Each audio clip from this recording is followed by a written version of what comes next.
I'm going to talk to you guys today about something that's going to benefit your life by understanding one simple premise. If you have a better product, you are going to make more money than everybody else. Now, this is going to be applicable to any brand that you've launched, any business that you're starting, and I'm going to tie this into something that's happening at the moment, which is the TikTok ban. I want to really talk about this. This has happened to me before. When you invent a product that's better than your competition, if they can't beat you at the product, they're going to try and beat you in other ways. I'm going to talk to you right now what I mean about this, and I'm going to tie it in terms of how you can get around it and how you can leverage competitors who don't want to see you win to stomp your competition. So this is going to be a highly relevant one. I'm very excited to get into it with you guys. Right now, TikTok is staring down the barrel of a ban. As of the publishing of this video, the US Congress is looking to ban TikTok. Why? In my personal opinion, it's not because it's a danger to anybody. The reality is, the world is not as simplistic as you guys think. The world can be very, very corrupt. And that does not mean that you have to buckle to the corruption. You can beat them at their own game ethically by simply making a better product. I've done this with a lot of my brands. I'm going to talk to you about a story where we invented a product that was better than our competition, and rather than trying to beat us at the product, our competition tried to beat us in unethical ways by hacking our website, our database. They tried to take us down so many ways, none of it worked. So right now the government's trying to ban TikTok. The reality is TikTok is in a playing field where they're competing with Meta, Instagram, Facebook, YouTube, and Twitter. It's a social media space. Now, they've developed a product that is 10 times better than their competition. The reality is, if you zoom out and look at this from a macroeconomic perspective, this is more or less about corruption at its core. People and politicians were getting paid to ban TikTok because it does not represent a threat to people. It really represents a threat to capital, meaning the competitors don't want to see TikTok win at the bank, and they don't want to see TikTok capture more market share than what they already have, which is a significant amount of market share. At the moment, there's over 170 million people on TikTok. And what's happened is, the case could be argued that Meta is trying to ban TikTok because it is simply more profitable, more scalable, and it is capturing more ears, eyes, hearts, and minds than them. So rather than trying to invent a better product, the case could be made that they're simply trying to pay people off to shut down the app and basically kill it in the crib. What will happen when you invent a product that's better than your competition? You are going to find your competition is going to get the shits with you.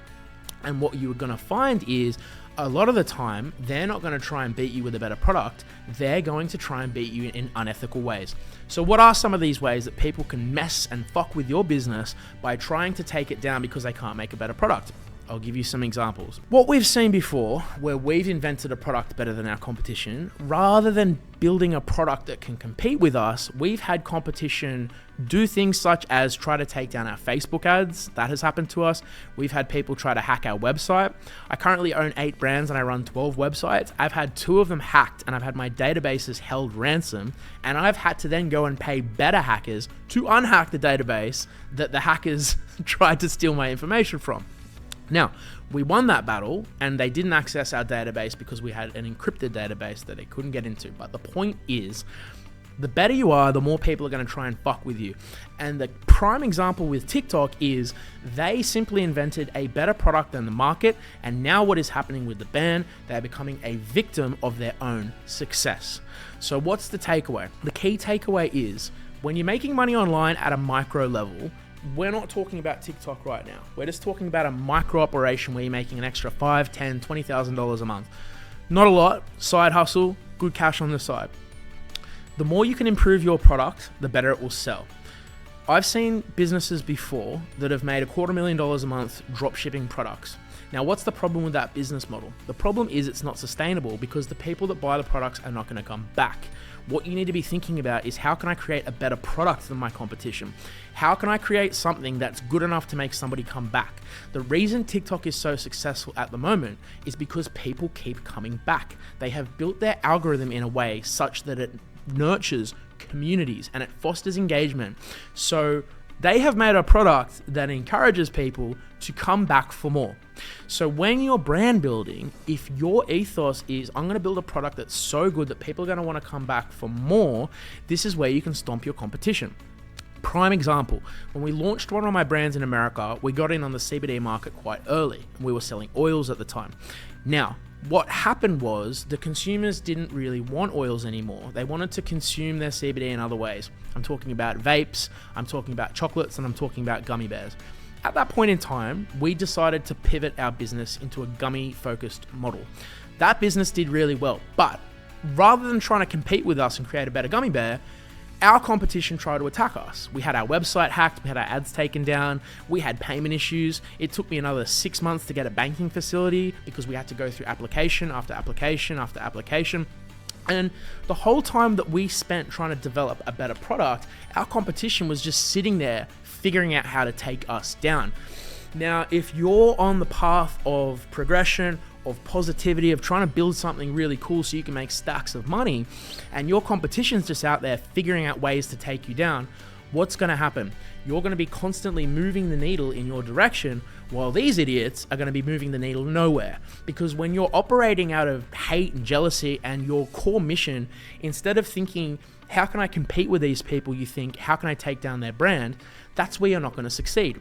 I don't know what's going to happen to Meta's share price, but as of the recording of this video, it is starting to slip and slide on a downward trajectory. Will it end up in the toilet? Who knows? However, what I'm saying is, by focusing on trying to stomp your competition in unethical ways that doesn't benefit you, in the long run, you're ultimately not going to benefit, because while you're focused on taking down your competitors are focused on making a better product than you. So what we're seeing right now, TikTok have invented a better product, and Meta, rather than trying to invent a better product than TikTok, has decided to try and take TikTok down. So this is where you're seeing the war start to happen at a macro level. And what I want you guys to do is zoom into a micro level, and I want you to think about, when you're brand building, how can you make a product that's better than your competition? Not how can I go out there and try and fuck with my competition to minimize their sales, because what will happen if you succeed in the short term and you knock them down, they're most likely going to get back up again anyway. So instead of doing that, you need to think about how to build a better product. And some ways that you can do that are, look at what the big guys are doing. There's a saying that was told to me once by a billionaire that's a very close friend of mine. And that saying was, winners collaborate, losers compete. Now I want you to extrapolate that term, and I want you to look at what's happening right now. Right now, in terms of market share and growth, TikTok is winning the battle. Meta, rather than trying to compete ethically, has been alleged to have tried to take down TikTok in an unethical way rather than building a better product. That is what I call loser behavior. If you try and compete with someone unethically and try and stomp and destroy their business, it's just unethical. Now, I'm down for gray area stuff. I'm down for bending the set rules to be able to succeed, but I'm not down for fucking with someone else because they've made a better product. It was said to me by that same billionaire that said, winners collab, losers compete. Instead of trying to beat your competitors into the ground, beat them at the bank. That is how you're going to win. And that's what I've done with all my brands. That's why I've taken 8 brands from 0 to 7 figures. I could do this with my eyes closed now. I don't even need to do this anymore. I do this for fun. I don't need the money. I don't get paid for this. I just do it because it's fun. So what I'm trying to tell you guys is, the key takeaway from this story is, look at what's happening in the world right now. I want you to look at what's happening with TikTok. Their competitors are unethically trying to take them down, as opposed to building a better product. So when you're brand building, I want you to think, and this is going to make you seriously rich, so I want you to really zoom in and focus on what I'm about to say. If you want to get rich and make serious money, instead of trying to stomp your competitors in unethical ways, I want you to beat them at the bank. I want you to make a better product, because if you make a better product, you're going to get repeat customers, and that's where you're going to get snowball growth. You won't get snowball growth by trying to fuck with your competition and stamp them out in unethical ways. So I talk a lot about this in my free training. It's in all my links, and you can click it, you can access it for free. I don't charge anything. And it's all about brand building, and you can take this premise of making a better product, and what I do is I show you for free how you can use creators to then snowball revenue for that product. So if you're looking to make an extra $1,000 a week, $5,000, 10 grand, whatever it is, we've got all that in the free training, and I don't charge a single dollar for it. So that's my lesson today about building a better product. I hope you guys have enjoyed the video. I've got stacks more here. We're going to front load a lot of content this year. We've stepped up our game. Me and my team are going to quadruple what we're doing. I hope you enjoyed this video. I hope it was a banger, and I'll see you in the next one.